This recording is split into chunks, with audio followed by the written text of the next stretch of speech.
Have you ever tried to give an employee a task or a project only to take it back because you think it would be so much faster just to do it yourself? If you have done this, you are not alone. Research from the London School of Business found that just 30% of all CEOs actually know how to delegate effectively. In this video, I'm going to share a 3-step process to help you delegate like a boss. As an entrepreneur, you've got 2 choices. You can stay small and control it all, or you can let it grow by letting it go. If you want to build a business with above average growth and profits, you will need to master the art of delegation so that you can grow through people. And when you build a team, you don't just add overhead, you actually multiply income and impact. I'm Eleanor Beaton, the founder of Safi Media. We are an education and coaching company on a mission to double the number of women entrepreneurs who sustainably scale past $1 million in annual revenue by 2030. This is important to us because we believe that when women earn, we all win. And our teachings, coachings, and methodologies help women entrepreneurs just like you or a woman entrepreneur that you know get more cash, freedom, and autonomy. And one of the best ways to get cash, freedom, and autonomy is to learn how to delegate. So let's dive in. I can remember my very first full-time hire. So I had worked with contractors on specific projects in the past, but this was my first full-time hire in my business. And to be honest, it was almost as scary hiring her full-time as it was starting the business itself. In fact, maybe even a little bit more scary. She starts working with me. She is fantastic. But about 2 months in, I find I'm not actually working less hours and I'm actually doing a lot more work because I was doing the work I was supposed to be doing. But then I found I was spending like up to 2 hours a day preparing to hand over tasks to her. So at the end of 2 months, I'm like, I must be doing something wrong here because I hired someone to help me out, to help me buy back my time, but I actually have less time and I feel more stressed than when I started. Now, the key is that this was an excellent employee. The problem was not with her. The problem was with me. I didn't know how to delegate. So over the next 6 months, I made it my business to seek out mentors and books to help me learn how to delegate.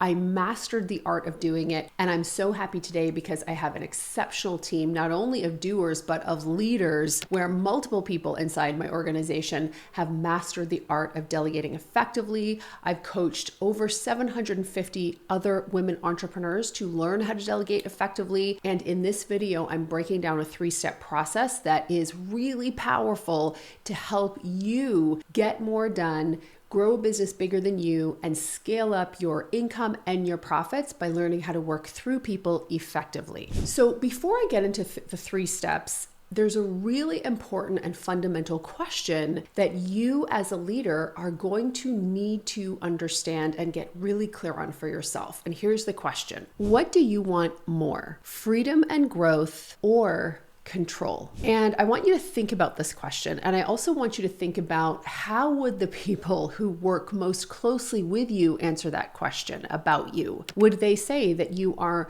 more into freedom and growth or more into having control? Because I get back to that quote that I used at the start of this video. You can either keep it small and control it all, or you can let it grow by letting it go. So there's a real sort of reckoning that every leader, you're going to have to do within yourself about which of these 2 goals is more important to you. Your desire to control everything or your desire to have freedom and growth, because they do not go hand in hand. They are mutually exclusive. You cannot have both. So my assumption is that because you're watching this video, what you actually want is freedom and growth. And you intellectually know that in order to do that, you need to be able to delegate effectively. But the thing is, there's a reason why that research from the London Business School found that just 30% of all CEOs can delegate effectively. It's because it's not necessarily an intuitive task or skill. This is something that you have to acquire, that you have to learn how to do. So what I'm about to share with you should really help. So before we get into the 3 steps around delegating, or like the 3 sort of phases of delegation that you need to understand as a leader, what you need to understand first is who you are delegating to.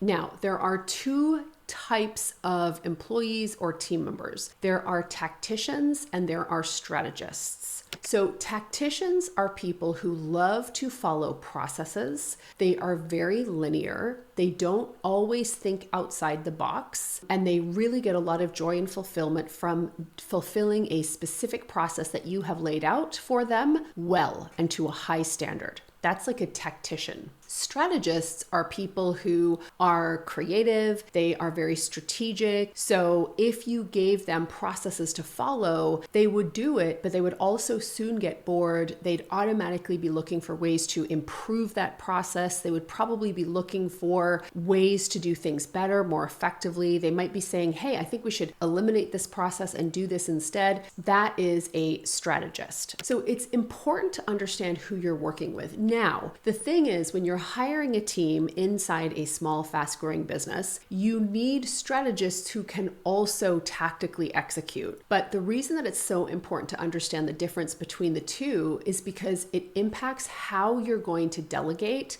and what you actually delegate. Now, I know that in painting beautiful, unique humans in this broad brush of either tactics or strategists, tacticians or strategists, I'm actually doing folks a little bit of a disservice. But I think being able to sort of separate your team members into these two broad groups can be helpful as you yourself are learning how to delegate. The other thing to keep in mind is that very often, if you have a brand new employee, they're new to your company, new to your industry, new to the role, they will often be more tactical in the beginning. So they'll probably be looking for some really great processes so that they can get a feel of things. So people can be both, and they can certainly start to shift as they get more confident from a tactician to a strategist. But generally, you want to be more detailed in how you delegate to a tactician, and you want to leave a little bit more open-ended instruction to a strategist. And so just understanding this one little thing will be very, very helpful. So strategists and tacticians really start to think about your team and how they might fall in one of these two buckets. The next thing, the 3-step process that you want to be thinking about as it relates to delegation, are the 3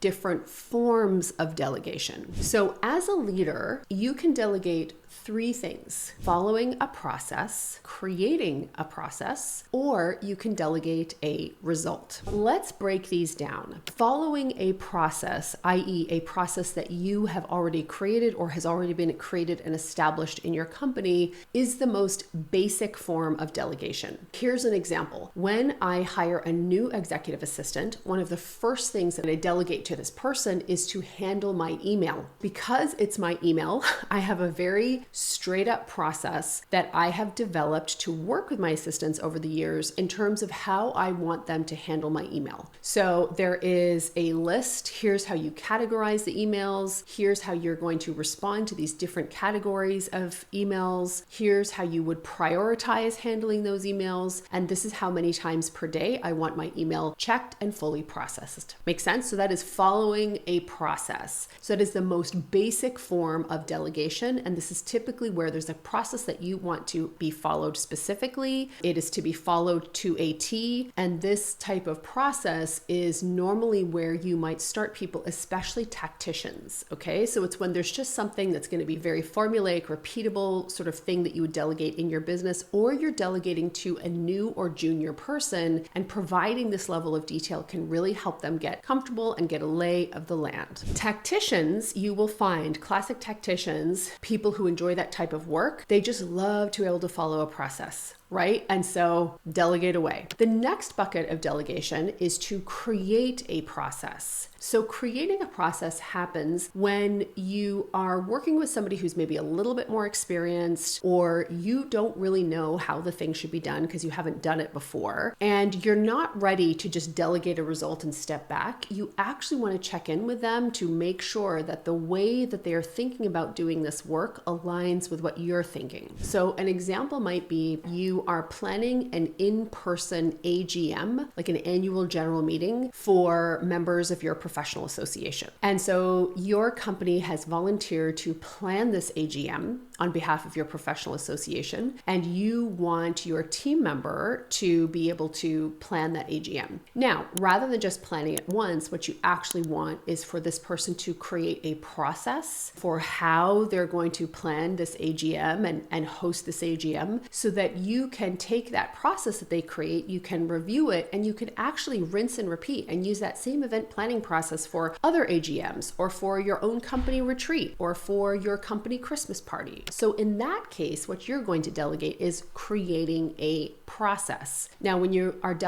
creating a process, typically you are going to delegate to more of a strategist type of person, or you are delegating to a tactician who has done the pre-existing process. And now you say, look, you've been doing this a while. I bet you've seen ways that you could improve this. So I'd like to delegate to you creating a new and improved process for hosting an annual general meeting. So that is creating a process. Typically, when you delegate creating a process, what the output is the process, right? That they create, and then they follow and implement the process. Okay? So to recap, we've got delegating, following a process, delegating, creating a process, and then the top level of delegation is delegating a result. This is the highest level of delegation. And what this means is that you are delegating the result and you are leaving it to that team member to create the process and to follow the process to accomplish that result. So an example might be, the result that I'm delegating to you is I want to host a informational webinar